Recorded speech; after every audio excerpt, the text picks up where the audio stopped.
Liebe Geschwister im Islam, worüber ich heute sprechen will, ist die Zusammenstellung des Korans.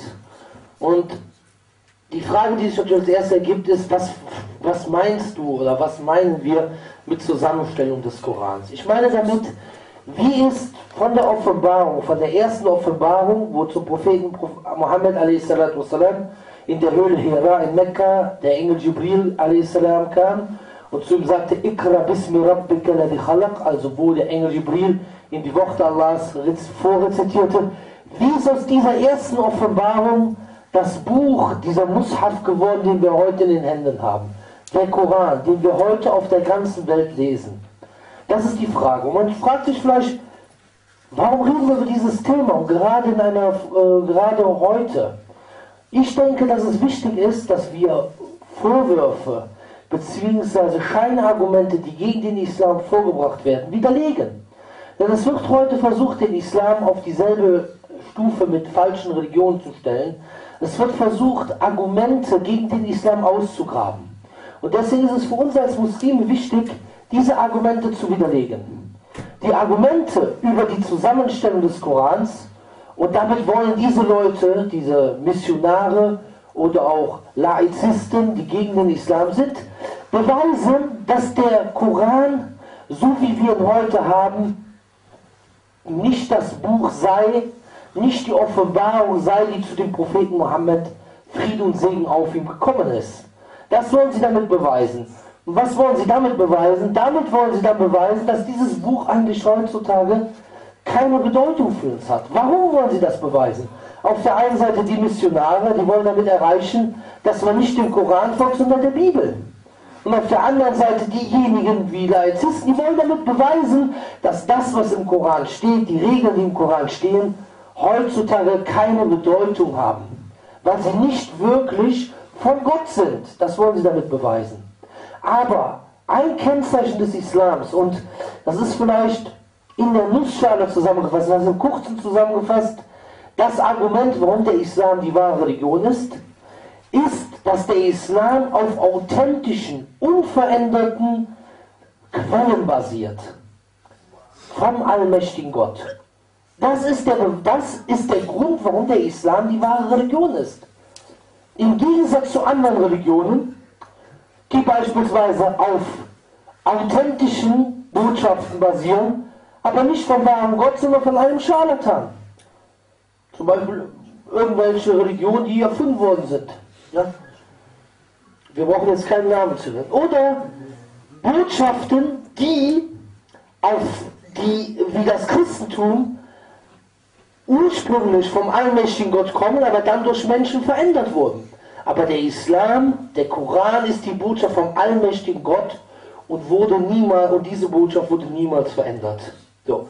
Und wir als Muslime, wir müssen dieses Fundament, den Koran, verteidigen können.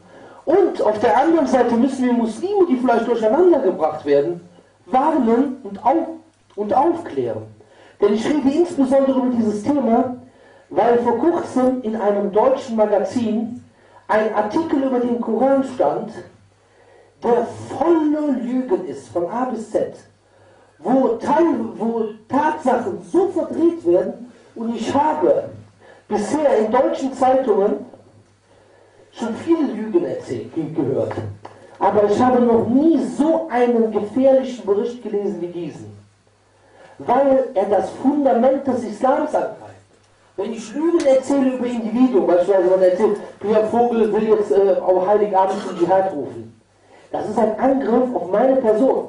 Das ist kein Angriff auf das Fundament des Islams.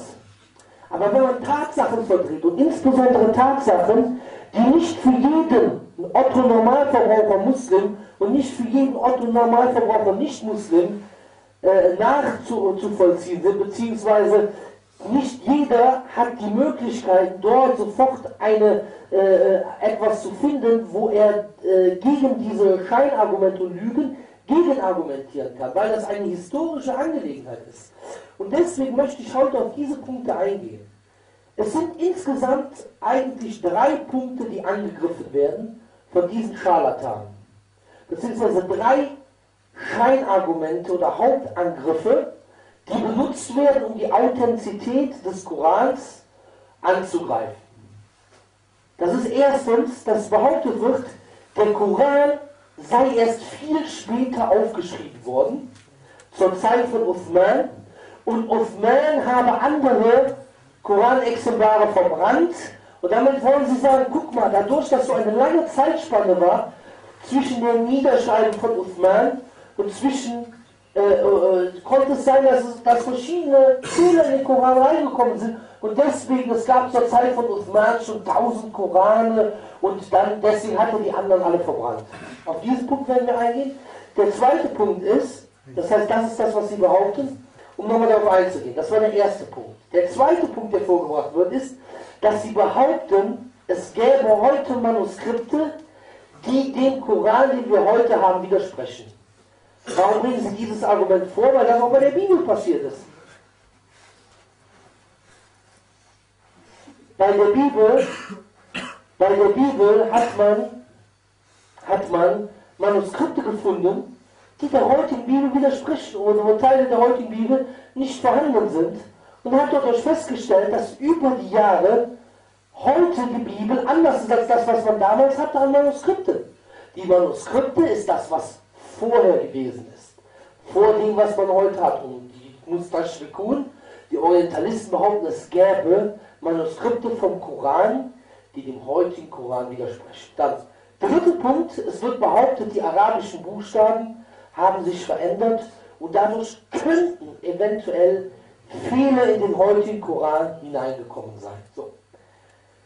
Jetzt, bevor ich damit anfange, auf diese Punkte einzugehen, möchte ich erstmal kurz etwas erwähnen. Wir müssen uns fragen, warum hat Gott Botschaften zu den Propheten geschickt? Warum? Das müssen wir uns fragen.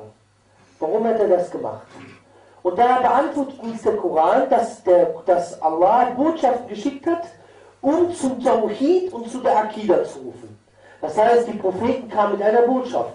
Verschiedene Propheten kamen mit einem Buch, wie beispielsweise Moses, wie beispielsweise Jesus, wie beispielsweise David, die mit Büchern kamen, und andere Propheten und andere Bücher, von denen wir nicht gehört haben, um zum Tawhid zu rufen, wie der Koran dort steht, Alif Lam Ra, Kitabun uhkimat ayatuhu, ayatuhu thumma fusilat min ladun hakimin khabir, alla ta'budu illa Allah.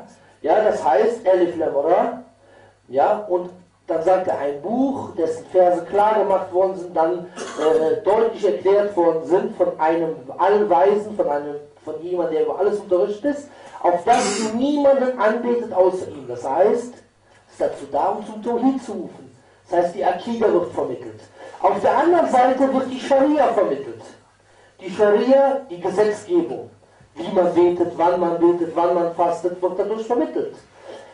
Und hier ist ein wichtiger Punkt. Wenn wir über Islam reden, wird der Begriff Islam im islamwissenschaftlichen Sinne auf zwei verschiedene Arten erklärt. Erstmal, Islam im allgemeinen Sinne, das heißt von der linguistischen Bedeutung her, dass Islam das Unterwerfen zu Allah ist, beziehungsweise dass man sich Allah ergibt. In diesem Sinne kamen alle Propheten mit derselben Botschaft vom selben allmächtigen Gott, dass man ihn alleine, also Gott, Allah alleine anbetet, betet, und mit derselben Akida, dass es ein Paradies geben wird, eine Hölle geben wird, etc. Was den speziellen Islam angeht, wenn wir über Islam reden, und das wird jetzt zum Beispiel sagen, Islam und die vorherigen Propheten, dann reden wir von der Scharia, von der Gesetzgebung, mit der Mohammed, Frieden und Segen, mit ihm gekommen ist. Er ist mit der Gesetzgebung gekommen, dass man 5-mal am Tag betet. Es muss nicht unbedingt möglich gewesen sein, dass andere Propheten 5-mal am Tag gebetet haben. Er ist mit der Gesetzgebung gekommen, die verschiedene Gesetzgebungen, die wir beachten müssen. Und daran muss man sich jetzt halten. So, das heißt, ich gehe nochmal zurück auf die Sache. Das heißt, die letzte Botschaft, der Islam im speziellen Sinne, kam in einer speziellen Scharia. Und der letzte Prophet ist der Prophet Mohammed, Friede und Segen auf ihm. Und deswegen, mit ihm, und deswegen hat der Islam, die Botschaft, die mit der Mohammed kam, auch einen besonderen Charakter. Er ist der letzte Prophet. Surah 33, Vers 40, dort sagt Allah, مَا كَانَ مُحَمَّدٌ أَبَا أَحَدٍ مِنْ رِجَالِكُمْ وَلَكِنْ رَسُولَ اللَّهِ وَخَاتَمَ النَّبِيِّينَ. Mohammed ist nicht der Vater einer eurer Männer, sondern der Gesandte Allahs und das Siegel der Propheten. Das heißt, danach kommt kein Prophet mehr. Warum haben sich davor die Propheten abgewechselt? Und warum kam ein Prophet nach dem anderen? Wenn etwas in der Botschaft des vorigen Propheten von den Menschen verändert wurde, kam der nächste Prophet, um diese Botschaft wieder zu verbessern, um die Menschen wieder auf die ursprüngliche Botschaft zurückzubringen. Aber da Mohammed der letzte Gesandte ist, sallallahu alaihi wasallam, hat Allah selber garantiert, dass er sich darum kümmern wird, dass diese Botschaft unverfälscht bleibt. Deswegen sagt Allah in Surah 15, Vers 9, Inna nahnu nazalna dhikra wa inna lahu lahafidun. Wir haben die Botschaft herabgesandt und wir werden sie wahrlich schützen. Und deswegen, sie wird geschützt und der Koran ist auch das Hauptwunder des Propheten Mohammed, Friede und Segen mit ihm. Wenn wir heute sehen wollen, was die Wunder der Propheten waren, zum Beispiel, in der Bibel steht, dass Mohammed, in der Bibel steht, dass Jesus die Toten lebendig gemacht hat. Und das steht auch im Koran, dass Jesus die Toten lebendig gemacht hat. Wenn du aber heute einen greifbaren Beweis haben willst, einen unmittelbar wahrnehmbaren Beweis, so ist es für dich unmöglich, einen unmittelbaren Beweis zu bringen. Moses hat laut Bibel und laut Koran das Meer geteilt. Wenn wir heute einen brauchbaren, oder nicht einen brauchbaren, einen wahrnehmbaren Beweis finden wollen, so können wir das nicht. Aber wir haben einen wahrnehmbaren Beweis, nämlich den Koran. Der Koran ist das Wunder von Allah, was erhalten geblieben ist und wo Allah beispielsweise Dinge offenbart, die zur damaligen Zeit unmöglich der Prophet Mohammed, Frieden und Segen mit ihm, wissen konnte. Deswegen, ja, gehen wir jetzt darauf ein, wie ist der Koran zusammengestellt worden, erhalten geblieben. Wir haben gesagt, im Gegensatz zu dem typischen Verständnis von einem Buch, ist der Koran nicht auf einmal herabgesandt worden, sondern der Koran ist in Etappen herabgesandt worden. Das heißt, zu verschiedenen Anlässen kamen verschiedene Offenbarungen. Der Prophet Mohammed, Friede und Segen auf ihm, hat dies von Allah, hat er die Fähigkeit bekommen, das auswendig zu lernen. Wo steht das im Koran? Sanukriuka fala tansa. Wir werden dich das lesen lassen und wir werden es dich nicht vergessen lassen. Dann hat der Prophet, Friede und Segen, immer wenn eine Offenbarung kam, Schreiber beauftragt, die diese Botschaft niedergeschrieben haben. Zur selben Zeit haben Leute das auswendig gelernt. Zur selben Zeit wurde es immer wieder im Gebet gelesen. Das heißt, zur Zeit des Propheten Mohammed wurde der Koran niedergeschrieben. Deswegen ist es falsch, was heute behauptet wird, der Koran wurde erst zur Zeit von Uthman niedergeschrieben. Nein, der Koran wurde zur Zeit von Mohammed a.s. niedergeschrieben. Aber wie wurde er damals niedergeschrieben? Der eine hat hier etwas geschrieben, der andere hat da etwas geschrieben, der andere hat hier etwas geschrieben. Dann, als der Prophet Mohammed a.s. gestorben ist, und es haben auch viele, wie gesagt, auswendig gekonnt, und durch das Gebet und durch das Lernen, und der Prophet Mohammed a.s. sagte, خَيْرُكُمْ مَنْ تَعَلَّمَ الْقُرْآنَ وَعَلَّمَهُ. Der Beste von euch ist der, der den Koran lehrt und lehrt. Dadurch hat er sie motiviert, den Koran zu lernen und zu lehren und zu schreiben und auswendig zu lernen. Als der Prophet a.s. gestorben ist, gab es Schlachten, wo diejenigen, die den Koran auswendig konnten, massenweise gestorben sind. Warum sind die gestorben? Weil die den Koran verinnerlicht haben und weil sie eine besondere Opferbereitschaft haben. Das heißt, der Koran war nicht nur etwas auf ihrer Zunge, sondern auch auf ihrem Herzen. In ihrem Herzen. Daraufhin hat Abu Bakr durch den Tipp von Umar al-Khattab Said ibn Thabit beauftragt, diese Manuskripte, die vom Koran überall gewesen sind, das heißt das, was verschiedene Gefährten geschrieben haben, zusammenzutragen in ein Buch. Ja? Als Umar al-Khattab dies Abu Bakr vorgeschlagen hat, wollte Abu Bakr das zuerst nicht machen, weil er hat gesagt, das ist eine Bid'ah. Dann hat Umar al-Khattab gesagt, das ist keine Bid'ah, denn der Prophet a.s. hat schon zu Lebzeiten gesagt, man soll es aufschreiben. Und der Sinn dahinter war, den Koran zu erhalten. Und Allah sagt im Koran, über den Koran, dass er ein Buch ist.